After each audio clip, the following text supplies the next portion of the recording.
Hi hello, നമുക്കിന്നൊരു north Indian ഡിഷായ paneer butter masala ഉണ്ടാക്കാം.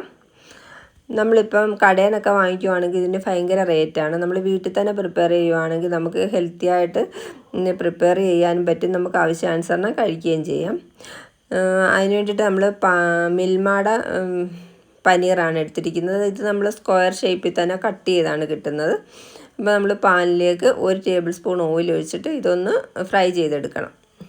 ഇത് ജസ്റ്റ് ഒരു 2 മിനിറ്റൊക്കെ മതി, പെട്ടെന്ന് തന്നെ ഫ്രൈ ആയിട്ട് കിട്ടും.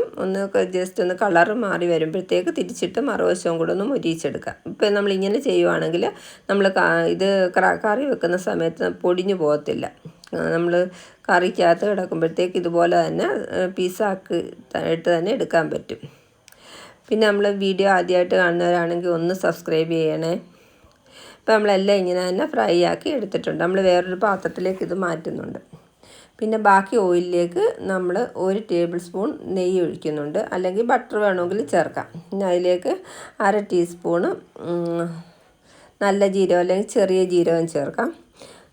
ചെറിയ ജീരകം ചേർത്ത് അതൊന്ന് പൊട്ടി വരുമ്പോഴത്തേക്ക് ഒരു 2 കഷ്ണം പട്ട, 4 ഗ്രാമ്പൂ, 2 ഏലയ്ക്ക ഇത്രയും ചേർക്കുന്നുണ്ട്. പിന്നെ 1 ടീസ്പൂൺ വീതം ഇഞ്ചി വെളുത്തുള്ളി ചെറുതായിട്ട് അരിഞ്ഞത്, 1 കപ്പ് സവാള അരിഞ്ഞത് ഇത്രയും ചേർത്തിട്ടുണ്ട്. പിന്നെ ഇതിനകത്ത് ആവശ്യത്തിന് ഉപ്പും കൂടെ ചേർത്ത്, പിന്നെ നമ്മൾ ഒരു കറുവപ്പട്ടയുടെ അതിൻ്റെ ഇലയും കൂടി ഞാൻ ഒരെണ്ണം ചേർത്തിട്ടുണ്ട്. പിന്നെ ഒരു 2 തക്കാളി അതും കൂടെ ചേർത്ത് ആവശ്യത്തിന് ഉപ്പും കൂടെ ചേർത്ത് ഇതൊന്ന് വഴണ്ട് വരണം. ഒത്തിരി അങ്ങ് വഴണ്ട് വരണ്ട, ജസ്റ്റ് ഒന്ന് കളർ മാറി ഒന്ന് വാടി വന്നാൽ മതി. പിന്നെ 1/4 ടീസ്പൂൺ മഞ്ഞൾപ്പൊടിയും കൂടെ ചേർക്കുന്നുണ്ട്.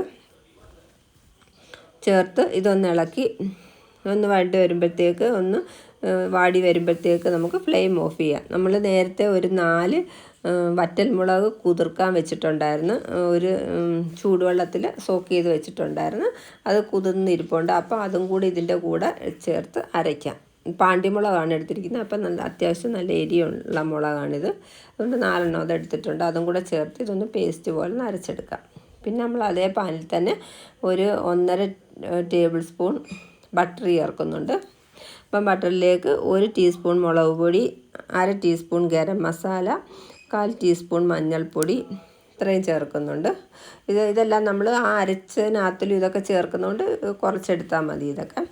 ഇതൊന്ന് ജസ്റ്റ് ഒന്ന് പച്ചമണം മാറി വരുമ്പോഴത്തേക്ക് അതിലേക്ക് 1 ടീസ്പൂൺ കസൂരി മെത്തിയും കൂടെ ചേർത്തിട്ടുണ്ട്.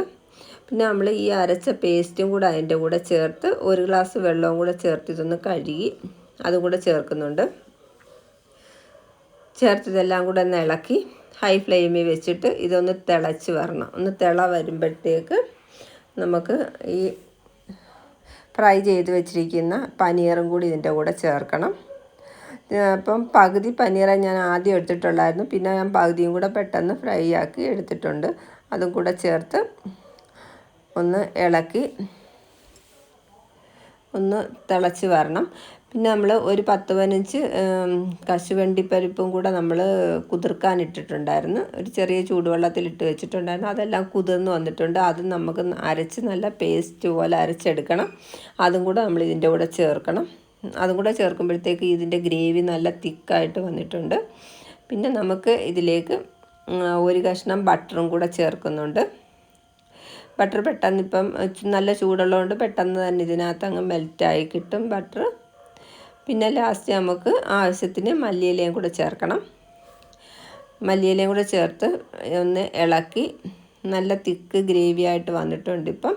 പിന്നെ നമ്മൾ ഇതിലേക്ക് ഒരു 1/2 ടീസ്പൂണ് പഞ്ചസാരയും കൂടെ ചേർക്കുന്നുണ്ട്. നമ്മൾ കടയിൽ നിന്ന് വാങ്ങിക്കുന്നതിനൊക്കെ ഒരു പഞ്ചസാരയുടെ ഒരു ശകലം മധുരവും കൂടെ ഉണ്ട്.